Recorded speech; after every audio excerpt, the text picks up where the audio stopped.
Bismillahirrahmanirrahim. Assalamualaikum warahmatullahi wabarakatuh.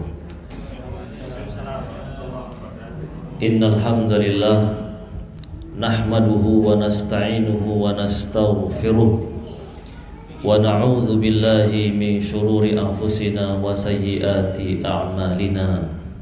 May yahdihillahu fala mudhillalah wa may yudlil fala hadiyalah. Asyhadu an la ilaha illallah wahdahu la syarikalah wa asyhadu anna Muhammadan abduhu wa rasuluhu la nabiyya ba'dah. Ya ayyuhalladzina amanu taqullaha haqqa tuqatih wa la tamutunna illa wa antum muslimun. Ya ayyuhan nasu taqu rabbakumul ladzi khalaqakum min nafsin wahidah wa khalaqa minha zawjaha wa batha minhuma rijalan katsiran wa nisaa wattaqullaha alladzi tasaaluna bihi wal arham innallaha kana 'alaikum raqiba. Ya ayyuhalladzina amanu taqullaha wa qulu qawlan sadida yuslih lakum a'malakum wa yaghfir lakum dhunubakum wa may yuti'illaha wa rasulahu faqad faza fawzan 'azima. Amma ba'd. Fa inna asdaqal hadisi kitabullah wa khairal huda huda nabiyina Muhammadin sallallahu alaihi wasallam wa syarral umur muhdatsatuha fa inna kulla muhdatsatin bid'ah wa kulla bid'atin dhalalah wa kulla dhalalatin finnar. Fa ya ayyuhal ikhwah wal akhawat al aba wal ummahat hafizakumullahu jami'an. Tidak hentinya kita mengucapkan alhamdulillah seiring dengan beragam dan banyaknya nikmat Allah Subhanahu wa taala kepada kita. Di antaranya Allah masih memberikan kesempatan kepada kita untuk tafaqquh fiddin, untuk menambah pengetahuan kita tentang agama kita yang mulia ini. Dan ini merupakan kenikmatan yang besar yang harus kita syukuri, sehingga Allah tambah kesempatan tersebut, dan Allah mudahkan menjadikan kita istiqomah di atas jalan menuntut ilmu asy-syar'i. Sebagaimana Nabi Daud dan Nabi Sulaiman alaihi salatu wassalam, alaihi massalatu wassalam, itu keduanya dinyatakan oleh Allah dalam Al-Quran. Ucapan mereka diabadikan, ya, mereka bersyukur kepada Allah Subhanahu wa ta'ala setelah mereka berdua diberikan oleh Allah ilmu. Allah tegaskan dalam surat An-Naml, walaqad ataina Dawuda wa Sulaimana ilma wa qala alhamdulillah alladzi faddalana ala katsirin min ibadihil mu'minin. Kata Allah, sungguh kami telah berikan kepada Nabi Dawud dan Sulaiman ilmu. Kemudian keduanya berkata, alhamdulillah. Alhamdulillah, segala puji bagi Allah, alladzi faddalana ala katsirin min ibadihil mu'minin, yang telah melebihkan kami di atas kebanyakan hamba-hambanya yang beriman. Jadi ketika kita diberikan nikmat ilmu oleh Allah Azza wa Jalla, ini merupakan kenikmatan yang terbesar yang patut kita syukuri. Sebagaimana kedua nabi tadi kita sebutkan, beliau mengucapkan alhamdulillah, segala puji bagi Allah yang telah memberikan kepada kami atau melebihkan kami di atas hamba-hambanya yang beriman yang lainnya. Dan kemudian alhamdulillah, kajian kita sampai pada keistimewaan ke-10 dari keistimewaan akidah ahli sunnah wal jamaah, yaitu kata beliau Syekh Muhammad ibn Ibrahim Al-Hamad hafizahullah ta'ala. Beliau mengatakan yang ke-10 adalah annaha tarfa'u qadra ahliha. Akidah ahli sunnah itu akan mengangkat derajat atau kadar penganutnya. Jadi seorang yang memiliki akidah ahli sunnah itu adalah orang yang Allah muliakan, Allah lebihkan dari yang lainnya. Jadi dia termasuk orang-orang pilihan, ya, dipilih oleh Allah Azza wa Jal untuk menjadi orang-orang yang tinggi derajatnya. Makanya kita syukuri kita bisa mempelajari akidah ahli sunnah seperti apa, bahkan kita bisa meyakininya dengan seyakin-yakinnya, ya, kemudian mengamalkannya, menyebarkannya. Ini masya Allah, ini merupakan ketinggian derajat, ya, di sisi Allah Azza wa Jalla. Tapi kata beliau, faman i'taqadaha, siapa yang meyakini akidah ahli sunnah, siapa yang punya keyakinan dengan keyakinan ahli sunnah wal jamaah, kemudian wazada ilman biha, dan menambah pengetahuan tentangnya. Jadi bukan hanya sekedar dapat satu kemudian diyakini, gak cukup sampai di situ. Dia yakinin satu perkara, kemudian dia ingin tambah lagi, dia tambah yang kedua, dapat yang kedua, tambah lagi yang ketiga, dan seterusnya. Wazada ilman biha, dan dia mau menambah ilmu tentang akidah ahli sunnah. Terus wa amalan bimuqtadaha, dan dia mau menambah amalannya dengan tuntutan dari akidah ahli sunnah. Jadi akidah ahli sunnah itu punya tuntutan, punya pembuktian, ya, yaitu mengamalkan apa yang dituntut oleh akidah tersebut. Apa diantaranya? Contohnya, kita apa diantara akidah ahli sunnah? Apa diantara akidah ahli sunnah? Hah?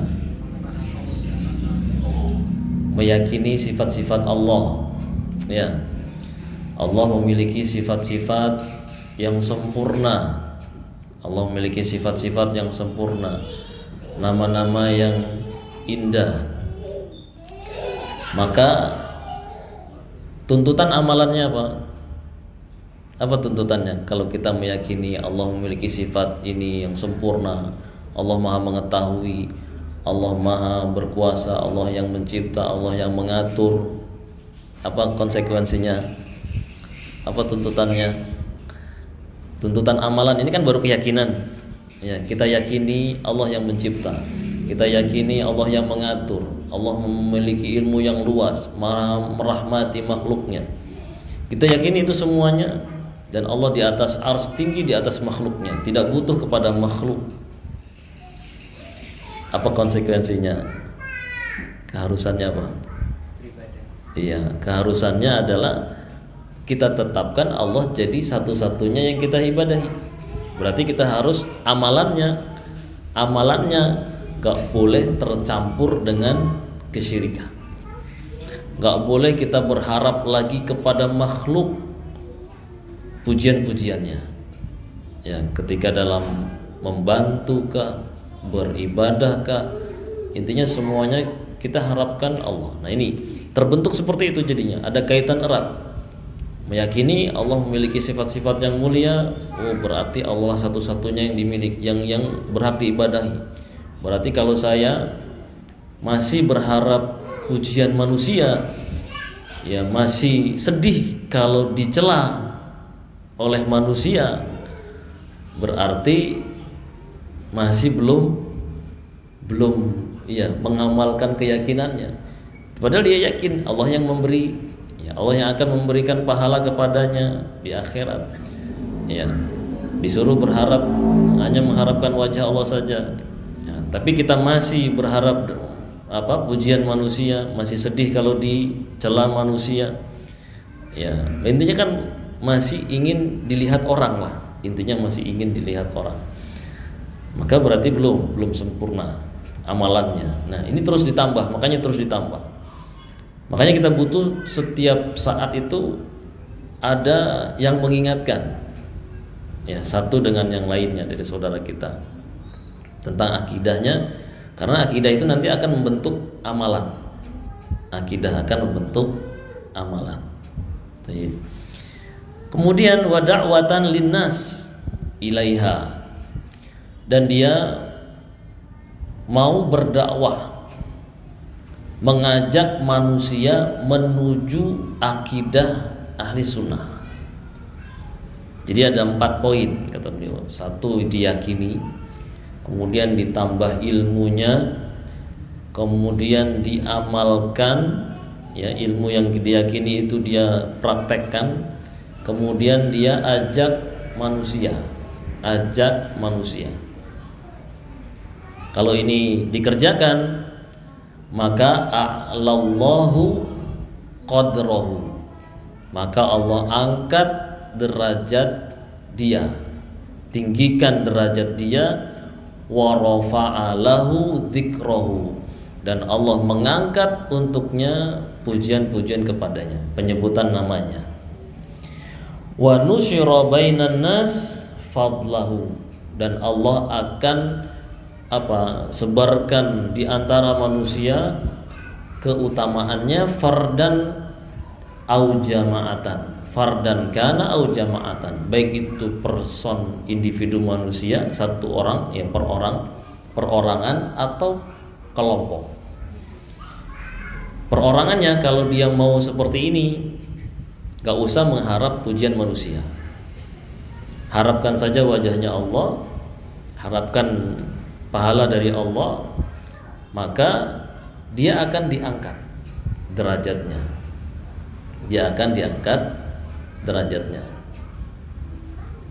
Jelas ya? Itu.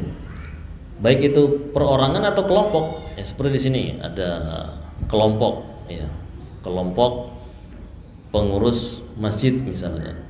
Kalau dia aktif, masya Allah, aktif belajar, aktif beramal, juga semangat berdakwah, ngajak manusia, ini sudah jelas. Gak usah lagi meminta pujian dari manusia, gak usah minta penilaian dari manusia, gak usah. Ya, pasti Allah akan sebarkan kebaikan-kebaikan di depan atau di hadapan manusia. Allah sebarkan kebaikan-kebaikannya, keutamaan-keutamaannya di hadapan manusia. Itu pujian akan datang sendiri. Ya, namanya pujian manusia itu nggak perlu dicari, ya, dia akan datang sendiri. Dan itu kita nggak butuh itu, ya, sebenarnya kita nggak butuh dengan pujian manusia. Tapi kemudian dzalika annal aqidata sahihah. Kenapa sih bisa tinggi derajatnya? Yaitu karena akidah sahihah itu hiya afdalu maktasabathul qulub.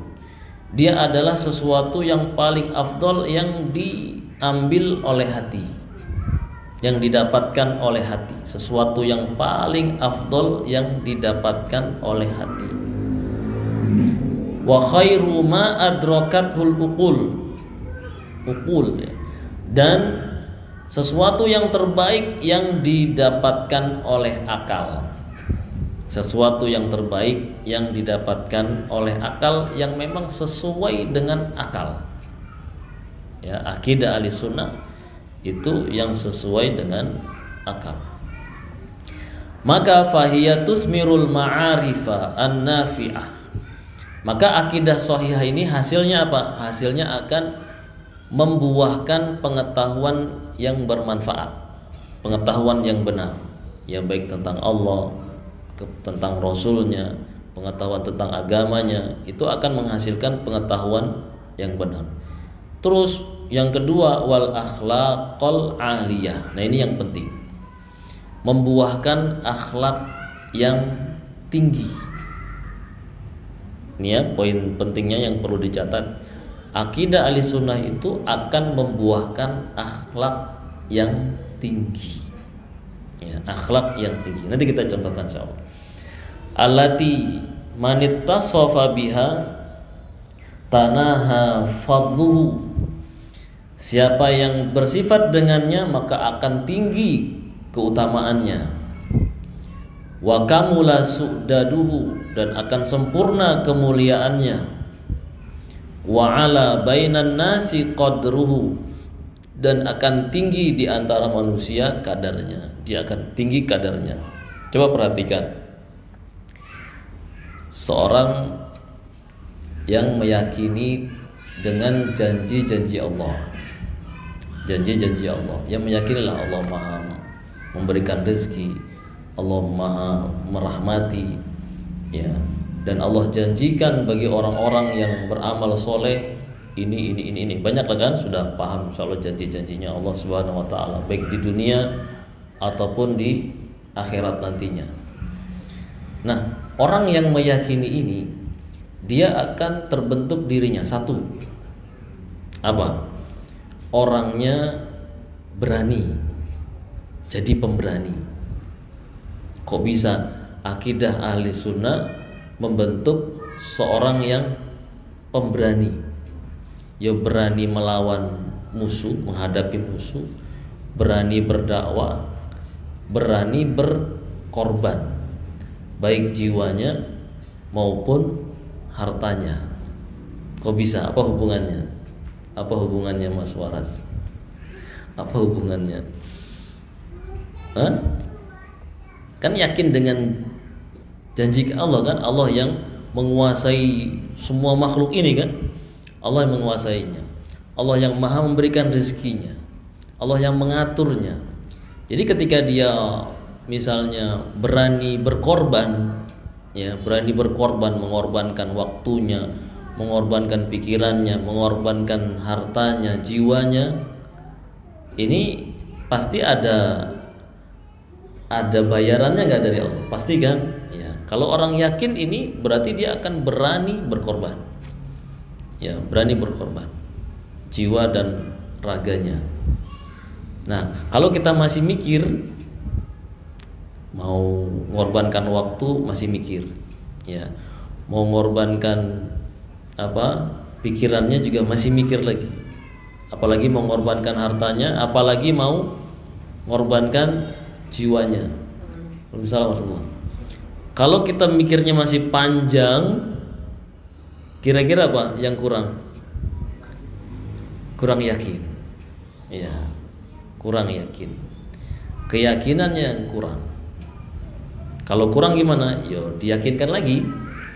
Biar yakin gimana? Yo, belajar lagi, terus diingatkan sampai yakin. Ya, sampai yakin. Nah, itu. Ya, contoh kecilnya saja kita ta'awun misalnya untuk tenaga kan, tenaga mengorbankan waktu saja, mengorbankan waktu misalnya. Ayo kumpul, ya, kerja bakti. Kira-kira mikirnya berapa kali? Untuk mengorbankan waktu kerja bakti saja. Hah? Bisa 2 kali 3 kali kan mikir. Ntar dulu. Waktunya pas atau enggak ini? Saya punya tugas ini, banyak tugasnya. Ya. Itu kan perlu banyak pertimbangan. Nah, padahal itu untuk dakwah, ibaratnya kan gitu misalnya. Untuk dakwah, ayo kerja bakti sama-sama untuk dakwah. Ya. Ayo kumpul, ayo ini. Nah, ini kita masih banyak pertimbangannya. Ya, masih banyak pertimbangan. Belum lagi kalau diumumkan ayo jihad, gimana pikirannya? Harus didata dulu, ini kebun saya nanti titip ke siapa, ini kerja saya titip siapa, anak saya titip siapa, banyak, istri saya 4, mau taruh mana nanti, Mas Poni. Itu kan berarti kita masih kurang sebenarnya keyakinan kita. Beda dengan sahabat Nabi, kalau diumumkan besok jihad langsung, bahkan nangis diantara mereka kalau tidak dapat kuota untuk berjihad. Itu kenapa? Karena yakin, ya. Karena yakin, nah di depan mata mereka sudah ada surga, ibaratnya begitu. Itu ya. Makanya hubungannya erat akidah as-shahihah dengan akhlak yang mulia. Sehingga kalau orang itu punya akhlak mulia, otomatis kan dia jadi mulia. Dia akan mulia. Orangnya mau berkorban itu kemuliaan, masya Allah. Ya, pasti orang akan memuliakan dia. Itu. Kemudian kata beliau, fal fadlu, nanti di akhir insya Allah kita datangkan beberapa ayat ya dan hadis yang menunjukkan kemuliaan orang-orang tersebut. Kita baca dulu penjelasan beliau. Fal fadlu al haqiqi, maka keutamaan yang sebenarnya, alladzi la yudanihi fadl, yang tidak bisa dikalahkan keutamaan yang lain. Maksudnya ini paling puncaknya keutamaan. Wasyaraful ali, dan kemuliaan yang paling tinggi, alladzi la yablughu sya'wahu syarafun, yang tidak bisa dikalahkan oleh kemuliaan apapun, yang paling tingginya. Apa itu? Innama huwa as-sa'yu fi turuqil kamal, yaitu kita berupaya di jalan kesempurnaan. Wal hirsu 'ala tahalli bil fadail, dan semangat untuk berhias dengan yang utama-utama. Wat takhalli minar radhail, dan melepas akhlak-akhlak yang jelek. Jadi intinya apa kata beliau? Yang paling tinggi itu kalau kita mau berupaya memiliki akhlak yang mulia, itu kita berupaya untuk dapatkan yang paling utama. Yang mulianya itu apa? Itu ya tadi diantaranya orangnya ya ketika dia ikhlas, yakin dengan janji-janji Allah, dia akan menjadi orang yang pemberani, rela berkorban, ya, pemberani dan dermawan, ibaratnya begitu. Pemberani dan dermawan. Apa lawannya pemberani? Pengecut. Lawannya dermawan apa? Kikir. Sebenarnya ini ada hubungannya. Pemberani dengan dermawan itu sama. Pemberani sama dermawan itu sama. Apa kesamaannya pemberani dengan dermawan? Sama-sama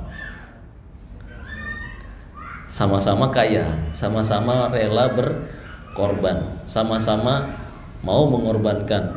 Ya, kalau pemberani itu lebih cenderung apa? Berani mengorbankan jiwanya. Kalau dermawan itu berani mengorbankan hartanya. Tayyib. Jadi itu ya. Orangnya semangat kalau di sana ada keutamaan. Semangat kalau di sana ada keutamaan. Yaitu tadi belajar ya, kemudian mengamalkan ilmunya, kemudian berdakwah. Ya, kemudian berdakwah. Oh ya, ini juga untuk dakwah juga itu kalau bisa jangan mencukupkan dengan yang ada ini ya, media-media sosial yang ada ini. Kalau bisa ditambah dengan yang langsung, secara langsung ya, secara langsung artinya antum datangi orangnya, ya, ajak bicara, jangan cuma di SMS ya, dikasih info kajian gitu, nggak cukup ya. Jadi kalau bisa didatangi rumahnya, ayo ikut, nah, gitu, dibonceng, ditangkap gitu.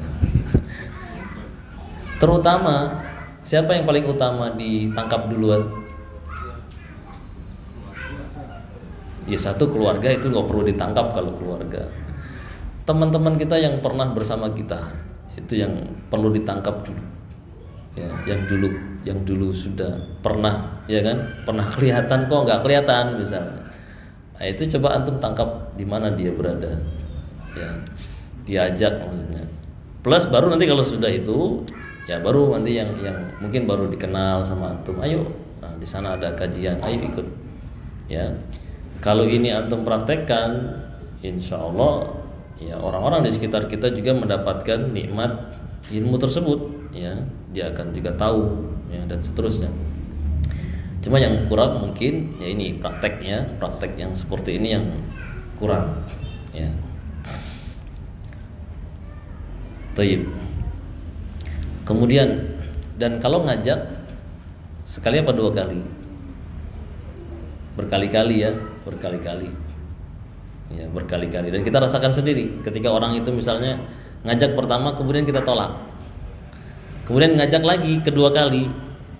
Kan pasti kita akan mikir nolaknya. Diajak lagi ketiga kali, kita akan berpikir, oh nggak apa-apa lah sekali-sekali ikut, kan gitu. Diajak lagi keempat kali, nah pasti hati itu akan berubah. Jadi kalau pas mengajak manusia, jangan cuma sekali kemudian ditolak sudah.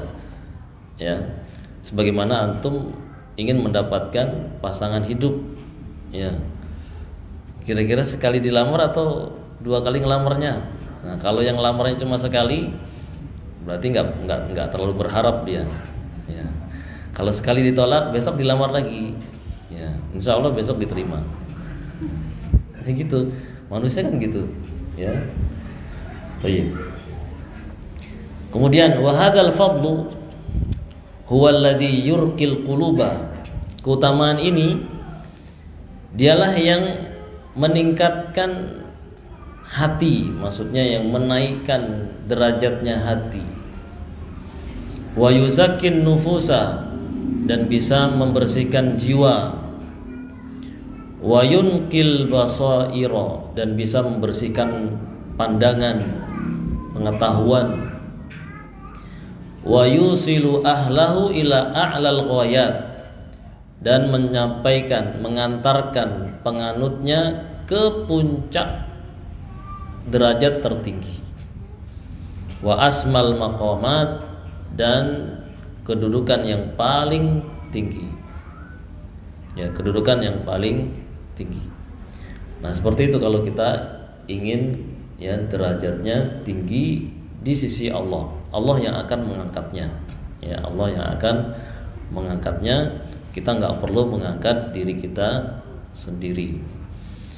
Kemudian wa huwa alladzi yarfa'ul umam ila dzirwatil izzi wasyaraf. Dialah yang mengangkat umat-umat ini kepada puncak kemuliaan dan ketinggian. Maksudnya keutamaan tadi ya, yang itu berakhlak mulia tadi, ya berakhlak mulia tadi. Kemudian hatta tuhraza al-hayatut thayyibah fil ula, sehingga kehidupan yang baik di dunia akan terjaga, wasa'adatul baqiyah fil ukhra, dan juga akan terjaga kebahagiaan yang kekal di akhirat. Kalau kita sudah memiliki ini, akhlak yang mulia, insya Allah dunianya aman. Ya, dunianya aman, akhiratnya juga aman. Bayangkan orang yang dermawan, ya, mau mengorbankan waktunya, pikirannya, tenaganya. Kira-kira dia mulia nggak di sisi kita? Mulia, ya. Dia yang mulia di sisi kita. Nah, kalau orang sudah dimuliakan manusia, kira-kira hidupnya gimana? Aman kan? Hidupnya aman insya Allah. Tapi kalau ada orang yang berduit tapi apa? Tapi banyak mikirnya, itu orang juga mau bantu dia juga banyak pikir juga. Tapi kalau misalnya orang ini masya Allah, ya, dia akan dimuliakan, Begitu juga kalau kita punya tenaga, diminta tenaganya langsung dikasih, ya. Punya pikiran diminta pikirannya langsung dikasih. Punya ilmu diminta ilmunya dikasih, ya. Itu masya Allah, itu kebaikan di atas kebaikan. Kemudian wa aslu dzalik wa asasuhu al-aqidatus shahihah. Dan dasar akhlak yang mulia tadi itu harus adalah akidah yang benar. Kalau akidahnya rusak nggak bisa. Ya, akidahnya yang rusak nggak bisa menjadi orang yang punya akhlak yang mulia. Nggak bisa seperti itu. Coba buktikan. Orang yang nggak berakidah akidah Ahlussunnah, yang bukan Islam ya, yang bukan Muslim, ketika dia melakukan kebaikan, apa yang dia inginkan biasanya? Yang dia inginkan biasanya apa? Balasan dari manusia, ya kan? Yang dia inginkan balasan manusia. Kalau tidak dibalas, maka dia akan marah. Ya, dia akan marah. Dia akan ini ungkit-ungkit. Ini sudah merupakan akhlak yang tercela. Ya. Nah, kalau ada muslim yang seperti itu, ya, membantu misalnya, terus sukanya mengungkit-ungkit bantuannya misalnya, ini juga masih punya sisi akhlak yang kurang baik.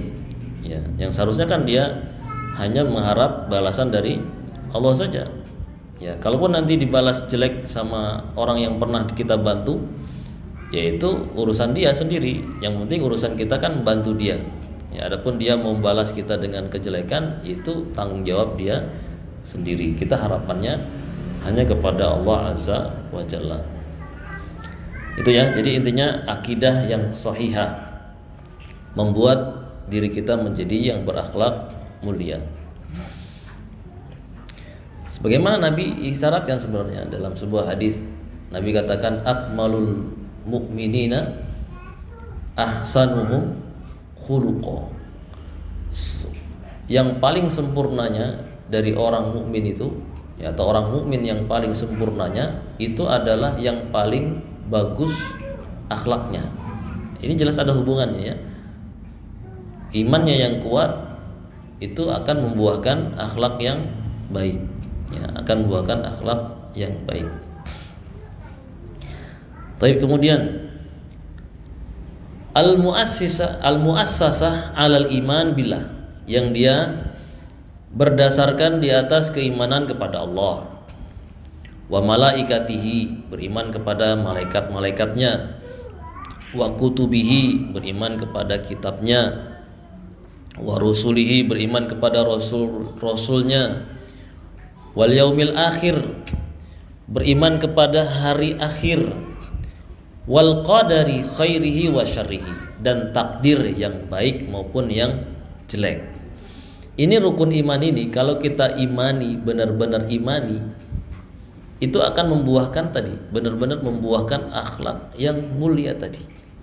Orangnya sabar, orangnya pandai bersyukur, ya, nggak mau menyakiti orang lain. Pokoknya apa saja dari akhlak yang mulia itu akan ada pada orang ini. Makanya pas kalau Nabi katakan al muslimu man salimal muslimuna min lisanihi wa yadihi. Seorang muslim itu adalah orang yang kaum muslimin yang lainnya itu selamat dari lisannya dan tangannya. Artinya dia punya akhlak yang mulia, nggak suka mencela, nggak suka memukul, intinya nggak mau menyakiti orang lain, ya, nggak mau menyakiti orang lain. Itu muslim, ya, sama tadi, sama sejalan dengan hadis akmalul mu'minina ahsanuhum khuluqa, imanan ahsanuhum khuluqa. Taib, kemudian wa ma yatba'u dzalik min a'malil qulub, dan apa yang mengikuti hal tersebut dari amalan-amalan hati, ya, seperti sabar, kemudian bertawakal, kemudian bersyukur, allati madaruha alal inabah ilallah, yang porosnya itu semuanya kembali kepada Allah. Pokoknya urusannya Allah. Disakiti, ya wis, ya, dia hanya minta kepada Allah. Itu saja. Ya, intinya kembalinya kepada Allah. Kemudian wanjidab bidawa'il qalbi kulliha ilaihi, dan menarik ya dorongan-dorongan hati semuanya kepada Allah. Intinya hatinya diarahkan kepada Allah saja. Ma'al qiyam bi syara'i adz-dzahirah, dengan menegakkan syariat-syariat yang zahirah, yaitu sholat, ya, zakat, puasa, haji. Jadi namanya muslim itu ya rukun imannya mantap, rukun Islamnya jalan. Ya, rukun Islamnya jalan.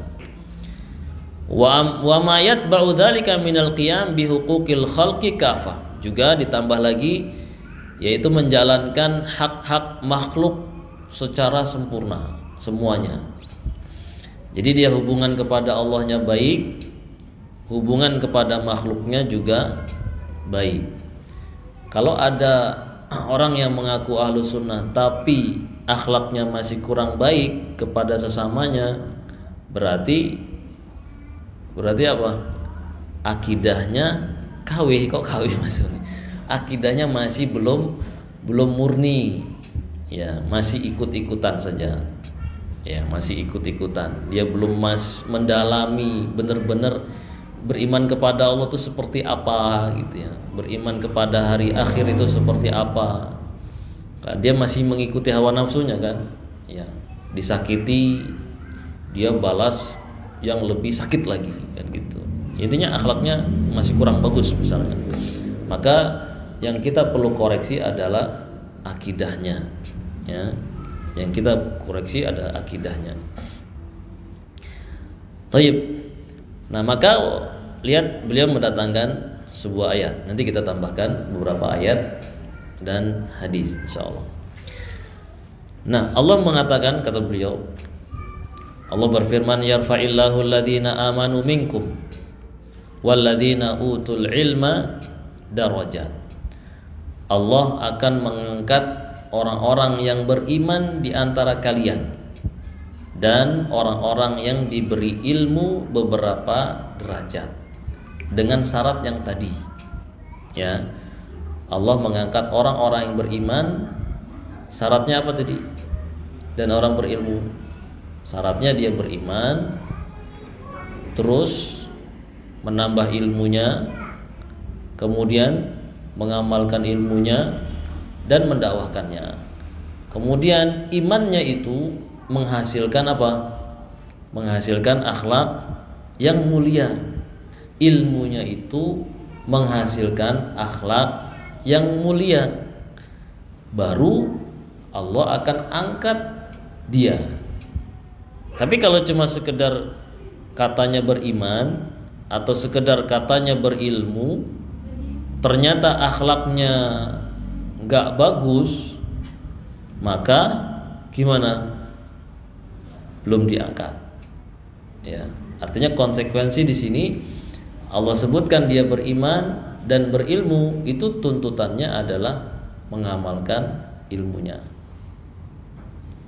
Ada nggak orang yang berilmu tapi akhlaknya kurang bagus? Kurang bagus itu maksudnya gini, bukan hanya kurang bagus itu nggak adab di depan manusia gitu ya, tapi maksudnya kurang bagus itu misalnya dia kurang sabar, itu juga termasuk kurang bagus, ya, akhlak orang bagus.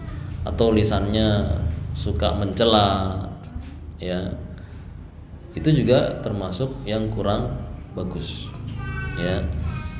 Nah, maka ya ini kita dapati ada, ya, ada. Nah, berarti apa? Berarti kalau ilmu orang yang berilmu itu masih seperti itu, berarti ilmunya masih apa? Masih berada di mana ilmunya? Masih berada di atas kertas. Ya, ilmunya masih di sini. Masih di buku. Artinya baru sampai mata, ya, baru sampai telinga. Belum masuk ke dalam hati menjadi keyakinan, ya, yang bisa membentuk pribadinya. Ya, gimana coba caranya? Belajar kemudian bisa masuk ke dalam hati. Gimana caranya? Caranya serius. Ya, caranya serius, artinya benar-benar dipelajari, benar-benar kita upayakan, kita yakini. Jangan sekedar dikumpul-kumpulkan aja, ya dikumpul-kumpulkan saja, tapi dia sendiri nggak mau meyakininya, ya nggak mau mengamalkannya. Kemudian dalam ayat yang lain, insya Allah ini sudah sering dibawakan ya. Ayat ini yarfa'illahu alladhina amanu minkum walladzina utul ilma darajat. Ini biasanya nasihat untuk orang yang biar menuntut ilmu. Ya, cuma tadi ana lebih tekankan kepada apa? Bukan hanya ilmunya, tapi ada syaratnya sebenarnya. Bukan orang itu cuma tahu dan tahu, kemudian langsung diangkat derajatnya, enggak. Ya, harus membentuk akhlak yang mulia tadi. Ya, harus membentuk akhlak yang mulia tadi. Di antara akhlak mulia apa? Dia tidak selalu menuntut apa? Haknya. Tapi dia selalu memperhatikan kewajibannya. Nah, sama istrinya, coba dilihat sama istrinya. Apakah dia selalu menuntut hak dia, kemudian tidak memperhatikan hak istrinya? Padahal dia orang berilmu. Nah, ini maka berarti ilmunya masih di atas kertas. Ya. Perhatikan lo ya. Jadi bukan hanya sekedar ilmu, tapi ada kaitannya sama iman, ya, sama iman. Baik. Kemudian dalam ayat yang lain Allah mengatakan narfa'u darajat timman nasya. Ya. Kami akan mengangkat derajat orang-orang yang kami kehendaki. Ya, kami akan mengangkat derajat orang-orang yang kami kehendaki. Siapa yang dikehendaki? Siapa yang dikehendaki? Kata Syekh Sa'di, ya, kata Syekh Sa'di menafsirkan ayat tadi narfa'u darajati man nasya, itu adalah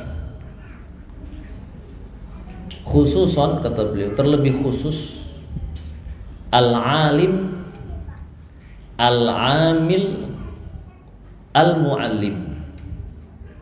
Ya, terlebih khusus yaitu orang yang berilmu dan mengamalkan ilmunya. Mengamalkan ilmunya. Orang dikatakan mengamalkan ilmunya itu apa? Itu tadi punya akhlak yang mulia. Ya, punya akhlak yang mulia.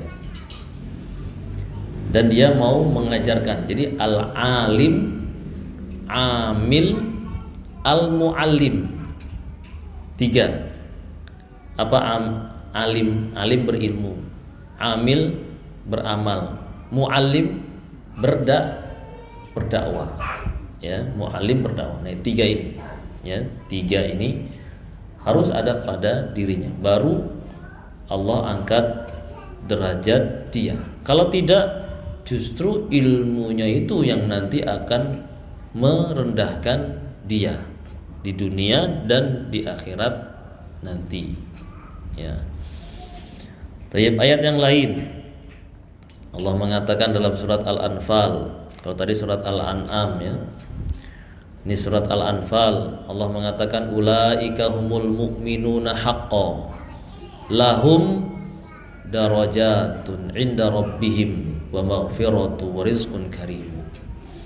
Mereka itulah orang-orang yang beriman dengan sebenarnya keimanan. Maka mereka mendapatkan derajat-derajat yang tinggi di sisi Rabb mereka, ampunan dan rizki yang mulia. Kembali lagi tadi, siapa mereka? Yaitu tadi alim, amil, al-muallim.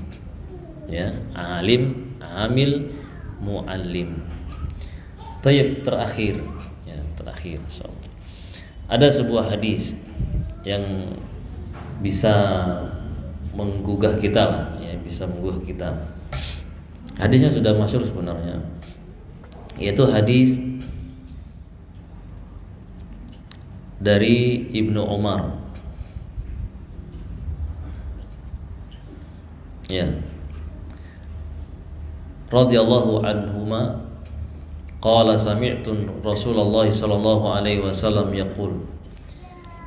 Nabi bersabda, "Idza tabaya'tum bil 'inah wa akhadhtum adnabal baqar wa raditum biz zar' wa taraktum al jihad, maka sallallahu alaikum zulla la yanzi'uhu hatta tarji'u ila dinikum."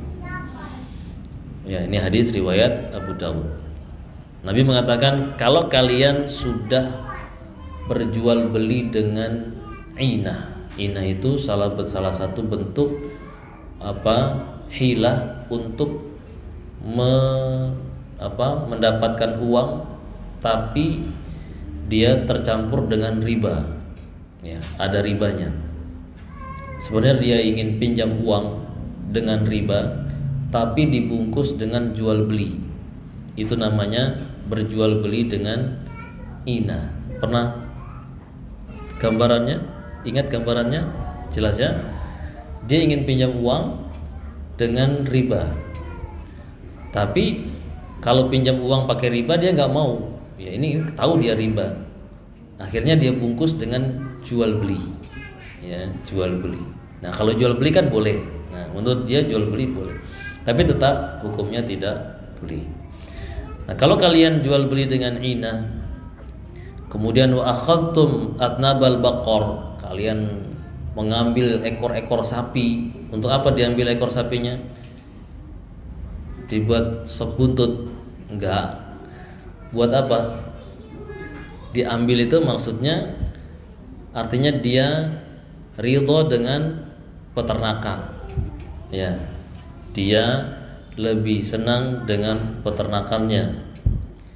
Kemudian waraditum bizara', dan kalian ridho dengan pertanian. Ya, intinya dunia lah. Intinya dunia. Ya, putar-putarnya duit. Ya, yang pertama tadi ya duit, yang kedua ini duit, dan ketiga duit. Wa taraktumul jihad, dan kalian meninggalkan jihad. Kenapa tinggalkan jihad? Karena duit. Ya, itu juga karena duit. Ujung-ujungnya duit. Maka kalau sudah pikiran kita itu cuma duit dan duit, dunia dan dunia, maka jelas sallallahu alaikum dzullah, maka Allah akan kuasakan kepada kalian kehinaan. La yanzi'u hatta tarji'u ila dinikum. Itu tidak akan Allah cabut sampai kalian kembali kepada agama kalian, artinya berpegang dengan akidah yang benar, berakhlak yang mulia, ya, mau mengamalkannya, mendakwahkannya, itu baru kalian akan mulia. Kalau kalian selalu pikirannya ke sana, selalu urusan dunia dan dunia, maka kalian akan dipenuhi dengan kehinaan. Dunia itu bisa menjadi memuliakan kita kapan? Dunia itu bisa menjadi alat memuliakan kita kapan? Ketika dia apakan?